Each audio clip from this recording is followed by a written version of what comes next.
भारत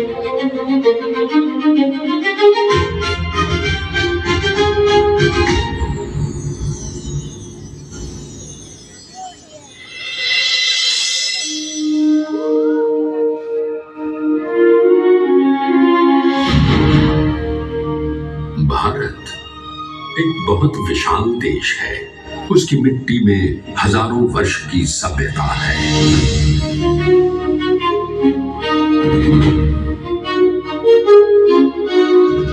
पर उसी मिट्टी में गहरी दरारें भी थीं। कुछ लोग ऊंचे सिंहासनों पर बैठते थे और बाकी लोग उन्हीं सिंहासनों की मिट्टी में दबे रहते थे। सन 1891 की एक रात मध्य प्रदेश के कस्बे महू में एक बच्चे ने जन्म लिया।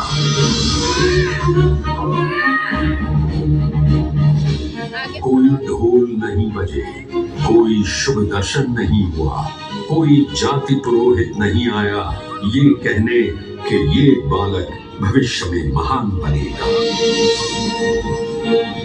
पर इतिहास जानता था, इस रात एक क्रांति दूत का जन्म हुआ जिसे आज सारी दुनिया डॉक्टर भीमराव रामजी आंबेडकर के नाम से जानती है।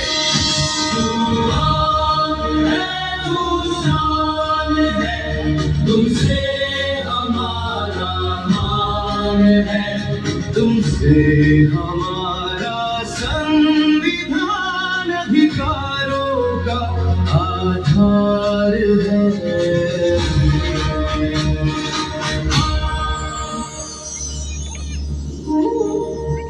भीमराव की मां भीमाबाई बीमार रहती थी। पिता रामजी सेना में थे, अनुशासन में ढले हुए, पर गहरी पीड़ा से भरे। भीमराव के जन्म के कुछ ही वर्षों में माता का निधन हो गया। एक रात पिता और छोटा भीमराव घर के बाहर बैठे थे। आसमान में तारे थे। भीमराव धीरे से पूछता है, मामा, माँ कहाँ चली गई? वहीं जहाँ दर्द नहीं होता बेटा। हमारे घर में दर्द क्यों होता है? स्कूल में सब हंसते हैं, कहते हैं मैं अछूत हूँ।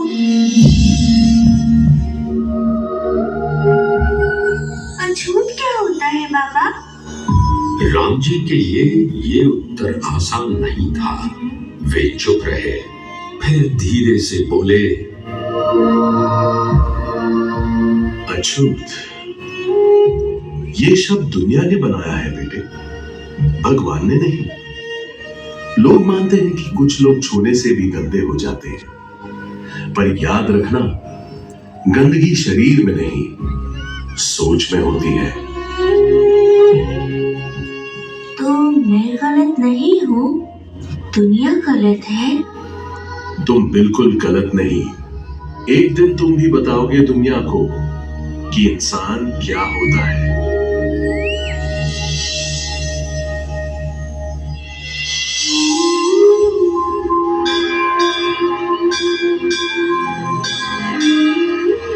भीमराव जब 8-9 साल के थे तब एक दिन स्कूल में सारी कक्षा खेल कर लौटी। सब बच्चे मटके से पानी पी रहे थे, पर भीमराव दूर खड़े थे। गला सूख रहा था, पर कदम ठहरे थे। गुरुजी आए। भीम, तुम पानी क्यों नहीं पीते? गुरुजी, मटके को हाथ नहीं लगा सकता, सबको अच्छा नहीं लगेगा। मोहन, बोतल से पानी डाल दे इस पर, ऊपर से मुंह मत लगाना। भीमराव नम आंखों से गुरुजी को देखते हैं। गुरुजी, क्या मैं अलग हूँ? गुरुजी नजरें चुरा लेते हैं।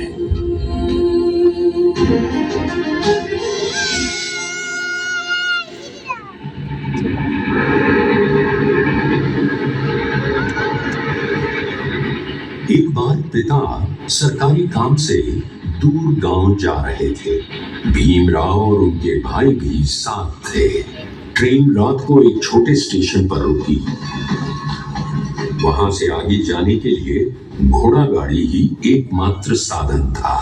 पिता ने गाड़ीवान से कहा, भैया, हम तीनों को आगे वाले गांव छोड़ दोगे?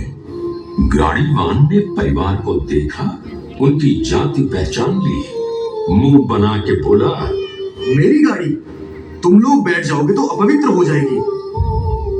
भीमराव ने पिता से पूछा, बाबा, हमारे साथ ऐसा ही होगा हमेशा? नहीं बेटा, एक दिन ऐसा आएगा जब लोग तुमसे रास्ता पूछेंगे, रास्ता रोकेंगे नहीं। ये रात भीमराव के दिल में चुभकर जम गई।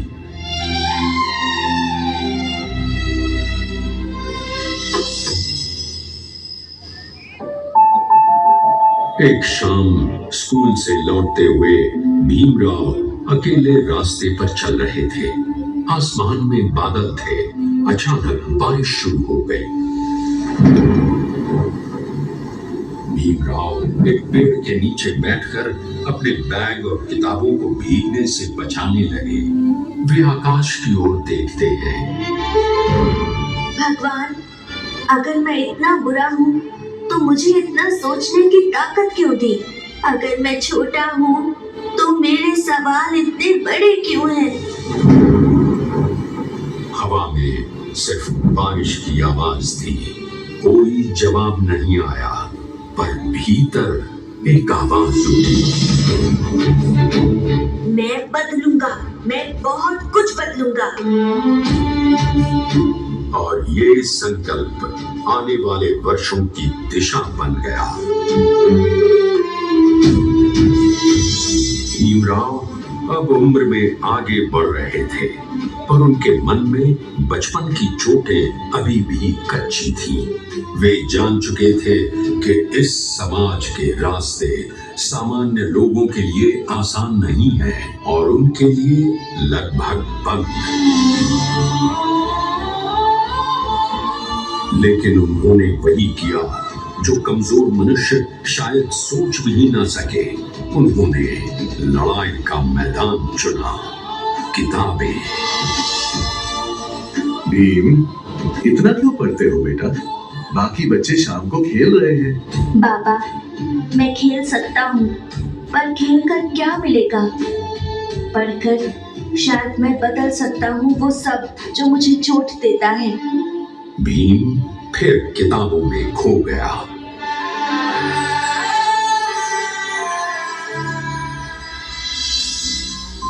भीमराव अब बॉम्बे, मुंबई में थे। स्कूल बड़ा था, बच्चे अधिक सभ्य लगते थे, पर छुआछूत का दाना यहाँ भी मौजूद था। एक बार विज्ञान का प्रदर्शन था, बच्चे प्रयोग कर रहे थे। भीमराव अपने ग्रुप के पास पहुंचे ही थे कि एक बच्चा चिल्लाया, अरे भीम, मत छूना, हमारा सामान अपवित्र हो जाएगा। हाँ, इसे दूर रखो, ये अलग है। अलग? कैसे? क्या मेरे हाथ तुम्हारे हाथों जैसे नहीं? क्या मेरा खून लाल नहीं? बच्चे चुप हो गए। शिक्षक दूर से देख रहे थे, पर कुछ बोले नहीं। भीमराव उस दिन घर लौटे तो उनके कपड़े तो सूखे थे, पर मन बिल्कुल भीगा हुआ था।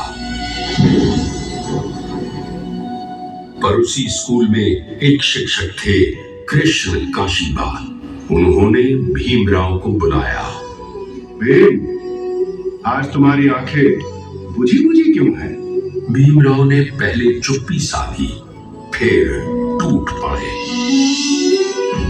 गुरुजी, क्या मैं सच में अलग हूँ? क्या मैं मनुष्य नहीं? अगर मैं इतना बुरा हूँ तो फिर भगवान ने मुझे दिमाग क्यों दिया? कृष्ण काशीबा हिल गए। उनकी आंखों में आंसू थे। नहीं भीम, जो ये दुनिया नहीं देख पा रही है, मैं देख रहा हूं। तुम पत्थर नहीं, अग्नि हो। और याद रखना, अग्नि चाहे कितनी भी रोकी जाए, जलने का रास्ता खुद बना लेती है। लेकिन याद रखें, ज्वाला जहां सब कुछ स्वाह कर सकती है, वही रोशनी का स्रोत भी हो सकती है। तुम्हें ये चुनना है कि अपने अंदर आग का तुम कैसे प्रयोग करते हो। ये वाक्य भीमराव की जीवन यात्रा का प्रारंभिक ईंधन बन गया।